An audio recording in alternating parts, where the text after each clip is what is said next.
英語聞き流しリスニング、英語テキストと MP3 音声ダウンロードはホームページからご利用いただけます。88thpp.com 88thpp.com He believed in the future. Patriski, of more experience and of more philosophy, thought that the loss of the mill supper in the present was ill compensated by dreams of milk and honey in some vague hereafter. And Patriski growled whenever he passed by Boz Coges. "This is Alois's name day, is it not?" said the old man Doss that night from the corner where he was stretched upon his bed of sacking. The boy gave a gesture of assent. He wished that the old man's memory had erred a little, instead of keeping such sure account. "And why not there?" his grandfather pursued. "Thou hast never missed a year before, Nello." "Thou art too sick to leave," murmured the lad, bending his handsome head over the bed. "Tut! Tut! Mother Newlet would have come and sat with me, as she does scores of times." "What is the cause, Nello?" the old man persisted. "Thou surely hast not had ill words with the little one?" "Nay, grandfather, never," said the boy quickly, with a hot color in his bent face. "Simply and truly, Boz Coges did not have me asked this year. He has taken some whim against me." "But thou hast done nothing wrong?" "That I know, nothing. I took the portrait of Alois on a piece of pine, that is all." "Ah." The old man was silent. The truth suggested itself to him with the boy's innocent answer. He was tied to a bed of dried leaves in the corner of a wattle hut, but he had not wholly forgotten what the ways of the world were like. He drew Nello's fair head fondly to his breast with a tenderer gesture.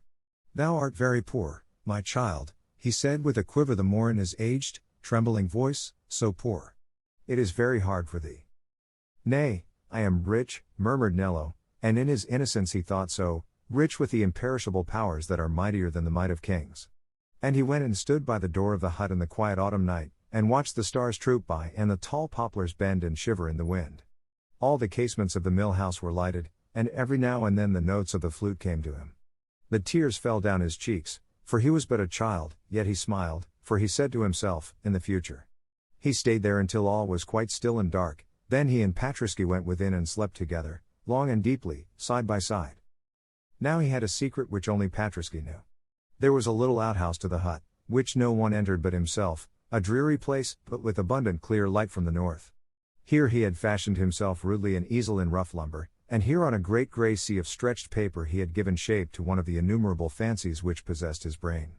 No one had ever taught him anything, colors he had no means to buy, he had gone without bread many a time to procure even the few rude vehicles that he had here, and it was only in black or white that he could fashion the things he saw. This great figure which he had drawn here in chalk was only an old man sitting on a fallen tree, only that. He had seen old Michel the woodman sitting so at evening many a time. He had never had a soul to tell him of outline or perspective, of anatomy or of shadow, and yet he had given all the weary, worn-out age, all the sad, quiet patience, all the rugged, careworn pathos of his original, and given them so that the old lonely figure was a poem, sitting there, meditative and alone, on the dead tree, with the darkness of the descending night behind him. It was rude, of course, in a way, and had many faults, no doubt, and yet it was real, true in nature, true in art, and very mournful, and in a manner beautiful.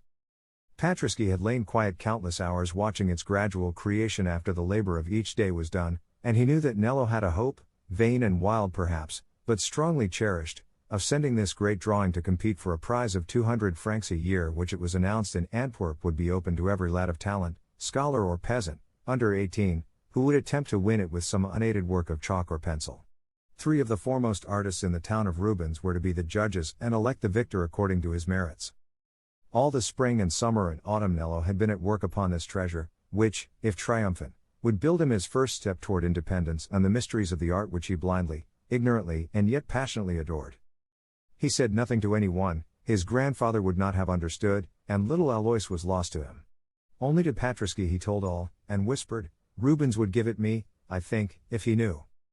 Patriski thought so too, for he knew that Rubens had loved dogs or he had never painted them with such exquisite fidelity, and men who loved dogs were, as Patriski knew, always pitiful. The drawings were to go in on the first day of December, and the decision be given on the 24th, so that he who should win might rejoice with all his people at the Christmas season. In the twilight of a bitter wintry day, and with a beating heart, now quick with hope, now faint with fear, Nello placed the great picture on his little green milk cart, and took it, with the help of Patriski, into the town, and there left it, as enjoined, at the doors of a public building. Perhaps it is worth nothing at all. How could I tell? He thought, with the heart sickness of a great timidity. Now that he had left it there, it seemed to him so hazardous, so vain, so foolish, to dream that he, a little lad with bare feet, who barely knew his letters, could do anything at which great painters, real artists, could ever deign to look. Yet he took heart as he went by the cathedral. The lordly form of Rubens seemed to rise from the fog and the darkness, and to loom in its magnificence before him, whilst the lips, with their kindly smile, seemed to him to murmur, "Nay, have courage. It was not by a weak heart and by faint fears that I wrote my name for all time upon Antwerp." Nello ran home through the cold night, comforted. He had done his best, the rest must be as God willed, he thought, in that innocent, unquestioning faith which had been taught him in the little grey chapel among the willows and the poplar trees. The winter was very sharp already. That night, after they reached the hut, snow fell, and fell for very many days after that, so that the paths and the divisions in the fields were all obliterated, and all the smaller streams were frozen over, and the cold was intense upon the plains. Then, indeed, it became hard work to go round for the milk while the world was all dark, and carry it through the darkness to the silent town. Hard work, especially for Patriski, for the passage of the years, that were only bringing Nello a stronger youth, were bringing him old age, and his joints were stiff and his bones ached often. But he would never give up his share of the labor. Nello would fain have spared him and drawn the cart himself, but Patriski would not allow it. All he would ever permit or accept was the help of a thrust from behind to the truck as it lumbered along through the ice ruts. Patriski had lived in harness, and he was proud of it. He suffered a great deal sometimes from frost, and the terrible roads, and the rheumatic pains of his limbs, but he only drew his breath hard and bent his stout neck, and trod onward with steady patience. "Rest thee at home, Patriski, it is time thou didst rest, and I can quite well push in the cart by myself," urged Nello many a morning, but Patriski, who understood him aright, would no more have consented to stay at home than a veteran soldier to shirk when the charge was sounding, and every day he would rise and place himself in his shafts, and plod along over the snow through the fields that his 4 round feet had left their print upon so many, many years. One must never rest till one dies, thought Patriski, and sometimes it seemed to him that the time of rest for him was not very far off. His sight was less clear than it had been, and it gave him pain to rise after the night's sleep, though he would never lie a moment in his straw when once the bell of the chapel tolling 5 let him know that the daybreak of labor had begun. "My poor Patriski, we shall soon lie quiet together, you and I," said old Jehan Doss, stretching out to stroke the head of Patriski with the old withered hand which had always shared with him its one poor crust of bread, and the hearts of the old man and the old dog ached together with one thought: when they were gone, who would care for their darling? One afternoon, as they came back from Antwerp over the snow, which had become hard and smooth as marble over all the Flemish plains, they found dropped in the road a pretty little puppet, a tambourine player, all scarlet and gold, about 6 inches high, and, unlike greater personages when fortune lets them drop, quite unspoiled and unhurt by its fall. It was a pretty toy. Nello tried to find its owner, and, failing, thought that it was just the thing to please Alois. It was quite night when he passed the mill house. He knew the little window of her room. It could be no harm, he thought, if he gave her his little piece of treasure trove. They had been playfellows so long. There was a shed with a sloping roof beneath her casement. He climbed it and tapped softly at the lattice. There was a little light within. The child opened it and looked out half frightened. Nello put the tambourine player into her hands. "Here is a doll I found in the snow, Alois. Take it," he whispered, "take it, and God bless thee, dear." He slid down from the shed roof before she had time to thank him, and ran off through the darkness. That night there was a fire at the mill.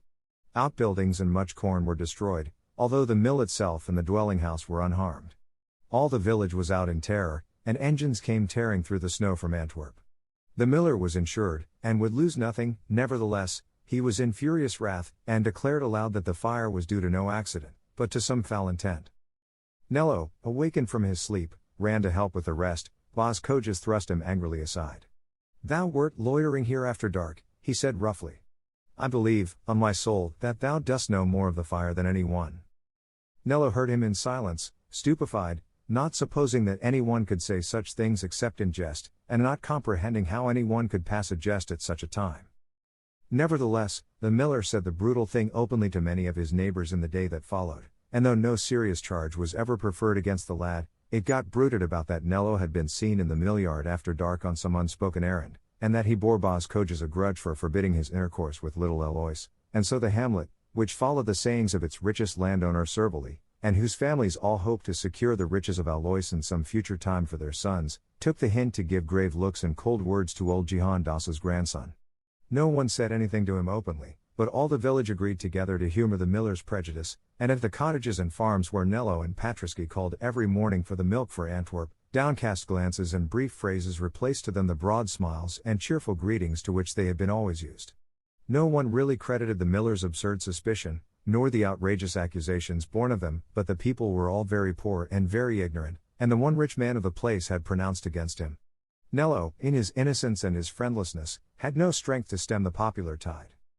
"Thou art very cruel to the lad," the miller's wife dared to say, weeping, to her lord. "Sure he is an innocent lad and a faithful, and would never dream of any such wickedness, however sore his heart might be." But Boz Coges, being an obstinate man, having once said a thing, held to it doggedly, though in his innermost soul he knew well the injustice that he was committing. Meanwhile, Nello endured the injury done against him with a certain proud patience that disdained to complain. He only gave way a little when he was quite alone with old Patriski. Besides, he thought, if it should win, they will be sorry then, perhaps. Still, to a boy not quite 16, and who had dwelt in one little world all his short life, and in his childhood had been caressed and applauded on all sides, it was a hard trial to have the whole of that little world turn against him for naught. Especially hard in that bleak, snowbound, famine-stricken winter-time, when the only light and warmth there could be found abode beside the village hearths and in the kindly greetings of neighbors. In the winter-time all drew nearer to each other, all to all, except to Nello and Patriski, with whom none now would have anything to do, and who were left to fare as they might with the old paralyzed, bedridden man in the little cabin, whose fire was often low, and whose board was often without bread, for there was a buyer from Antwerp who had taken to drive his mule in of a day for the milk of the various dairies, and there were only 3 or 4 of the people who had refused his terms of purchase and remained faithful to the little green cart. So that the burden which Patriski drew had become very light, and the centime pieces in Nello's pouch had become, alas, very small likewise. The dog would stop, as usual, at all the familiar gates, which were now closed to him, and look up at them with wistful, mute appeal, and it cost the neighbors a pang to shut their doors and their hearts, and let Patriski draw his cart on again, empty. Nevertheless, they did it, for they desired to please Boz Coges. Noel was close at hand. The weather was very wild and cold. The snow was 6 feet deep, and the ice was firm enough to bear oxen and men upon it everywhere. At this season the little village was always gay and cheerful. At the poorest dwelling there were possets and cakes, joking and dancing, sugared saints and gilded Jesu. The merry Flemish bells jingled everywhere on the horses, everywhere within doors some well-filled soup pots sang and smoked over the stove, and everywhere over the snow without laughing maidens pattered in bright kerchiefs and stout kirtles, going to and from the mass. Only in the little hut it was very dark and very cold. Nello and Patriski were left utterly alone, for one night in the week before the Christmas day, death entered there, and took away from life forever old Jihan Das, who had never known life aught save its poverty and its pains.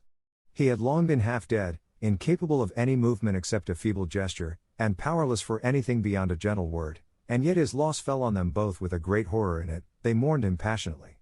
He had passed away from them in his sleep, and when in the grey dawn they learned their bereavement, unutterable solitude and desolation seemed to close around them.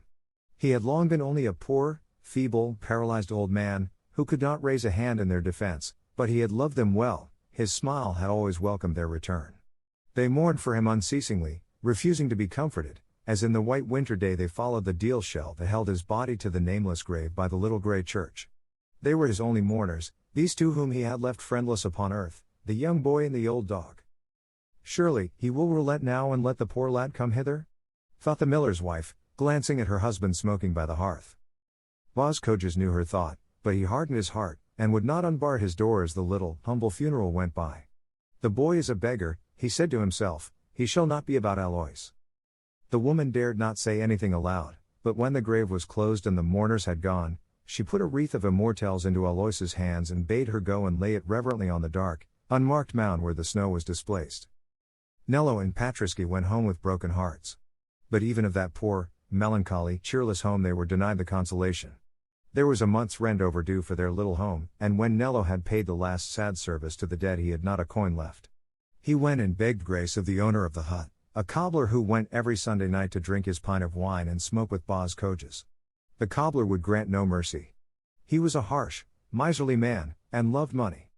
He claimed in default of his rent every stick and stone, every pot and pan, in the hut, and bade Nello and Patriski be out of it on the morrow. Now, the cabin was lowly enough, and in some sense miserable enough, and yet their hearts clove to it with a great affection. They had been so happy there, and in the summer, with its clambering vine and its flowering beans, it was so pretty and bright in the midst of the sunlighted fields. Their life in it had been full of labor and privation, and yet they had been so well content, so gay of heart, running together to meet the old man's never-failing smile of welcome. All night long the boy and the dog sat by the fireless hearth in the darkness, drawn close together for warmth and sorrow. Their bodies were insensible to the cold, but their hearts seemed frozen in them. When the morning broke over the white, chill earth, it was the morning of Christmas Eve. With a shudder, Nello clasped close to him his only friend, while his tears fell hot and fast on the dog's frank forehead. "Let us go, Patriski, dear, dear Patriski," he murmured. "We will not wait to be kicked out, let us go." Patriski had no will but his, and they went sadly, side by side, out from the little place which was so dear to them both, and in which every humble, homely thing was to them precious and beloved. Patriski drooped his head wearily as he passed by his own green cart. It was no longer his, it had to go with the rest to pay the rent, and his brass harness lay idle and glittering on the snow. The dog could have lain down beside it and died for very heart sickness as he went, but whilst the lad lived and needed him, Patriski would not yield and give way. They took the old accustomed road into Antwerp. The day had yet scarce more than dawned, most of the shutters were still closed, but some of the villagers were about. They took no notice whilst the dog and the boy passed by them. At one door Nello paused and looked wistfully within. His grandfather had done many a kindly turn in neighbor's service to the people who dwelt there. "Would you give Patriski a crust?" he said, timidly. "He is old, and he has had nothing since last forenoon." The woman shut the door hastily, murmuring some vague saying about wheat and rye being very dear that season. The boy and the dog went on again wearily, they asked no more. By slow and painful ways they reached Antwerp as the chimes told 10. "If I had anything about me I could sell to get him bread," thought Nello, but he had nothing except the wisp of linen and serge that covered him, and his pair of wooden shoes. Patriski understood, and nestled his nose into the lad's hand, as though to pray him not to be disquieted for any woe or one of his. The winner of the drawing prize was to be proclaimed at noon, and to the public building where he had left his treasure Nello made his way. On the steps and in the entrance hall there was a crowd of youths, some of his age, some older, all with parents or relatives or friends. His heart was sick with fear as he went among them, holding Patriski close to him. The great bells of the city clashed out the hour of noon with brazen clamor. The doors of the inner hall were opened, the eager, panting throng rushed in. It was known that the selected picture would be raised above the rest upon a wooden dais. A mist obscured Nello's sight, his head swam, his limbs almost failed him. When his vision cleared he saw the drawing raised on high. It was not his own. A slow, sonorous voice was proclaiming aloud that victory had been adjudged to Stephen Kieslinger, born in the burg of Antwerp, son of a wharfinger in that town. When Nello recovered his consciousness he was lying on the stones without, and Patriski was trying with every art he knew to call him back to life. In the distance a throng of the youths of Antwerp were shouting around their successful comrade, and escorting him with acclamations to his home upon the quay. The boy staggered to his feet and drew the dog into his embrace. "It is all over, dear Patriski," he murmured, "all over." He rallied himself as best he could, for he was weak from fasting, and retraced his steps to the village. Patriski paced by his side with his head drooping and his old limbs feeble from hunger and sorrow. The snow was falling fast, a keen hurricane blew from the north, it was bitter as death on the plains. It took them long to traverse the familiar path, and the bells were sounding 4 of the clock as they approached the hamlet. Suddenly Patriski paused, arrested by a scent in the snow, scratched, whined, and drew out with his teeth a small case of brown leather. He held it up to Nello in the darkness.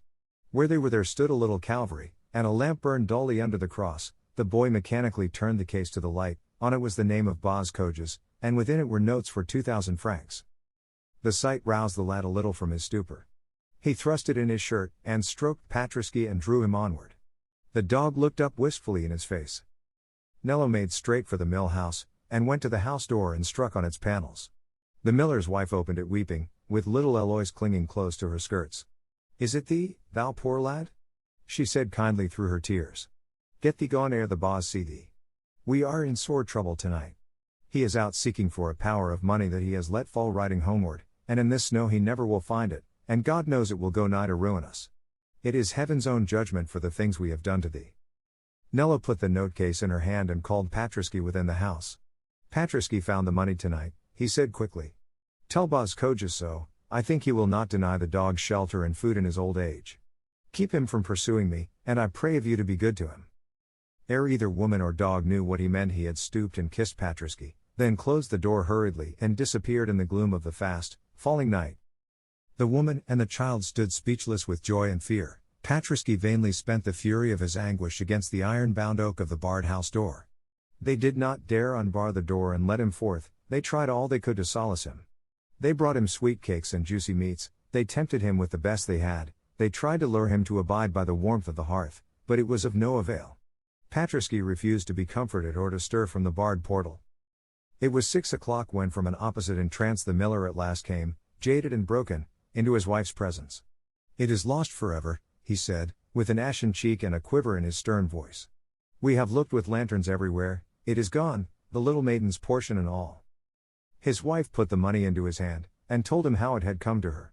The strong man sank trembling into a seat and covered his face, ashamed and almost afraid. I have been cruel to the lad, he muttered at length, I deserved not to have good at his hands. Little Alois, taking courage, crept close to her father and nestled against him her fair curly head. Nella may come here again, father? She whispered. He may come tomorrow as he used to do. The miller pressed her in his arms, his hard, sunburned face was very pale and his mouth trembled. Surely, surely, he answered his child. He shall bide here on Christmas Day, and any other day he will. God helping me, I will make amends to the boy, I will make amends. Little Alois kissed him in gratitude and joy, then slid from his knees and ran to where the dog kept watch by the door. And tonight I may feast, Patriski? She cried in a child's thoughtless glee. Her father bent his head gravely, let the dog have the best, for the stern old man was moved and shaken to his heart's depths. It was Christmas Eve, and the mill house was filled with oak logs and squares of turf, with cream and honey, with meat and bread, and the rafters were hung with wreaths of evergreen, and the Calvary and the cuckoo clock looked out from a mass of holly. There were little paper lanterns, too, for Alois, and toys of various fashions and sweetmeats in bright pictured papers. There were light and warmth and abundance everywhere, and the child would fain have made the dog a guest honored and feasted. But Patriski would neither lie in the warmth nor share in the cheer. Famished he was and very cold, but without Nello he would partake neither of comfort nor food. Against all temptation he was proof, and close against the door he leaned always, watching only for a means of escape. He wants the lad, said Boz Kojas. Good dog. Good dog. I will go over to the lad the first thing at day dawn. For no one but Patriski knew that Nello had left the hut, and no one but Patriski divined that Nello had gone to face starvation and misery alone. The mill kitchen was very warm, great logs crackled and flamed on the hearth, neighbors came in for a glass of wine and a slice of the fat goose baking for supper. Alois, gleeful and sure of her playmate back on the morrow, bounded and sang and tossed back her yellow hair. Boz Kojas, in the fullness of his heart, smiled on her through moistened eyes, and spoke of the way in which he would befriend her favorite companion. The housemother sat with calm, contented face at the spinning wheel, the cuckoo and the clock chirped mirthful hours. Amidst it all Patriski was bidden with 1,000 words of welcome to tarry there a cherished guest. But neither peace nor plenty could allure him where Nello was not. When the supper smoked on the board, and the voices were loudest and gladdest, and the Christ child brought choicest gifts to Alois, Patriski, watching always an occasion, glided out when the door was unlatched by a careless newcomer, and as swiftly as his weak and tired limbs would bear him sped over the snow and the bitter, black night. He had only one thought, to follow Nello. A human friend might have paused for the pleasant meal, the cheery warmth, the cozy slumber, but that was not the friendship of Patriski. He remembered a bygone time, when an old man and a little child had found him sick unto death in the wayside ditch. Snow had fallen freshly all the evening long, it was now nearly 10, the trail of the boy's footsteps was almost obliterated. It took Patriski long to discover any scent. When at last he found it, it was lost again quickly, and lost and recovered, and again lost and again recovered, 100 times or more. The night was very wild. The lamps under the wayside crosses were blown out, the roads were sheets of ice, the impenetrable darkness hid every trace of habitations, there was no living thing abroad. All the cattle were housed, and in all the huts and homesteads men and women rejoiced and feasted. There was only Patriski out in the cruel cold, old and famished and full of pain, but with the strength and the patience of a great love to sustain him in his search. The trail of Nello's steps, faint and obscure as it was under the new snow, went straightly along the accustomed tracks into Antwerp. It was past midnight when Patriski traced it over the boundaries of the town and into the narrow, tortuous, gloomy streets. It was all quite dark in the town, save where some light gleamed ruddily through the crevices of house shutters, or some group went homeward with lanterns chanting drinking songs. The streets were all white with ice, the high walls and roofs loomed black against them. There was scarce a sound save the riot of the winds down the passages as they tossed the creaking signs and shook the tall lamp irons. So many passers-by had trodden through and through the snow, so many diverse paths had crossed and recrossed each other, that the dog had a hard task to retain any hold on the track he followed. But he kept on his way, though the cold pierced him to the bone, and the jagged ice cut his feet, and the hunger in his body gnawed like a rat's teeth. He kept on his way, a poor gaunt, shivering thing, and by long patience traced the steps he loved into the very heart of the burg and up to the steps of the great cathedral. He has gone to the things that he loved, thought Patriski. He could not understand, but he was full of sorrow and of pity for the art passion that to him was so incomprehensible and yet so sacred. The portals of the cathedral were unclosed after the midnight mass. Some heedlessness in the custodians, too eager to go home and feast or sleep, or too drowsy to know whether they turned the keys aright, had left one of the doors unlocked. By that accident the footfalls Patriski sought had passed through into the building, leaving the white marks of snow upon the dark stone floor. By that slender white thread, frozen as it fell, he was guided through the intense silence, through the immensity of the vaulted space, guided straight to the gates of the chancel, and, stretched there upon the stones, he found Nello. He crept up and touched the face of the boy. "Didst thou dream that I should be faithless and forsake thee?" "I, a dog?" said that mute caress. The lad raised himself with a low cry and clasped him close. "Let us lie down and die together," he murmured. "Men have no need of us, and we are all alone." In answer, Patriski crept closer yet, and laid his head upon the young boy's breast. The great tears stood in his brown, sad eyes, not for himself he was happy. They lay close together in the piercing cold. The blasts that blew over the Flemish dikes from the northern seas were like waves of ice, which froze every living thing they touched. The interior of the immense vault of stone in which they were was even more bitterly chilled than the snow-covered plains without. Now and then a bat moved in the shadows, now and then a gleam of light came on the ranks of carven figures. Under the Rubens they lay together quite still, and soothed almost into a dreaming slumber by the numbing narcotic of the cold. Together they dreamed of the old glad days when they had chased each other through the flowering grasses of the summer meadows, or sat hidden in the tall bulrushes by the water's side, watching the boats go seaward in the sun. Suddenly through the darkness a great white radiance streamed through the vastness of the isles. The moon, that was at her height, had broken through the clouds, the snow had ceased to fall, the light reflected from the snow without was clear as the light of dawn. It fell through the arches full upon the two pictures above, from which the boy on his entrance had flung back the veil. The elevation and the descent of the cross were for one instant visible. Nello rose to his feet and stretched his arms to them, the tears of a passionate ecstasy glistened on the paleness of his face. "I have seen them at last," he cried aloud. "Oh God, it is enough." His limbs failed under him, and he sank upon his knees, still gazing upward at the majesty that he adored. For a few brief moments the light illumined the divine visions that had been denied to him so long, light clear and sweet and strong as though it streamed from the throne of heaven. Then suddenly it passed away, once more a great darkness covered the face of Christ. The arms of the boy drew close again the body of the dog. "We shall see his face, there," he murmured, "and he will not part us, I think." On the morrow, by the chancel of the cathedral, the people of Antwerp found them both. They were both dead, the cold of the night had frozen into stillness alike the young life and the old. When the Christmas morning broke and the priests came to the temple, they saw them lying thus on the stones together. Above the veils were drawn back from the great visions of Rubens, and the fresh rays of the sunrise touched the thorn-crowned head of the Christ. As the day grew on there came an old, hard-featured man who wept as women weep. "I was cruel to the lad," he muttered, "and now I would have made amends, yea, to the half of my substance, and he should have been to me as a son." There came also, as the day grew apace, a painter who had fame in the world, and who was liberal of hand and of spirit. "I seek one who should have had the prize yesterday had worth one," he said to the people, a boy of rare promise and genius. An old woodcutter on a fallen tree at eventide, that was all his theme. But there was greatness for the future in it. "I would fain find him, and take him with me and teach him art." And a little child with curling fair hair, sobbing bitterly as she clung to her father's arm, cried aloud, "Oh, Nello, come. We have all ready for thee. The Christ child's hands are full of gifts, and the old piper will play for us, and the mother says thou shalt stay by the hearth and burn nuts with us all the Noel week long, yes, even to the Feast of the Kings. And Patriski will be so happy. Oh, Nello, wake and come. But the young paleface, turned upward to the light of the great Rubens with a smile upon its mouth, answered them all, it is too late. For the sweet, sonorous bells went ringing through the frost, and the sunlight shone upon the plains of snow, and the populace trooped gay and glad through the streets, but Nello and Patriski no more asked charity at their hands. All they needed now Antwerp gave unbidden. Death had been more pitiful to them than longer life would have been.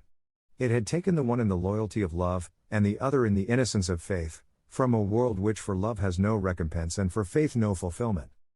All their lives they had been together, and in their deaths they were not divided, for when they were found the arms of the boy were folded too closely around the dog to be severed without violence, and the people of their little village, contrite and ashamed, implored a special grace for them, and, making them one grave, laid them to rest there side by side, forever.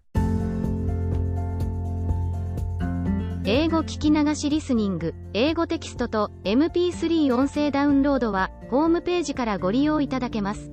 88thpp.com、88thpp.com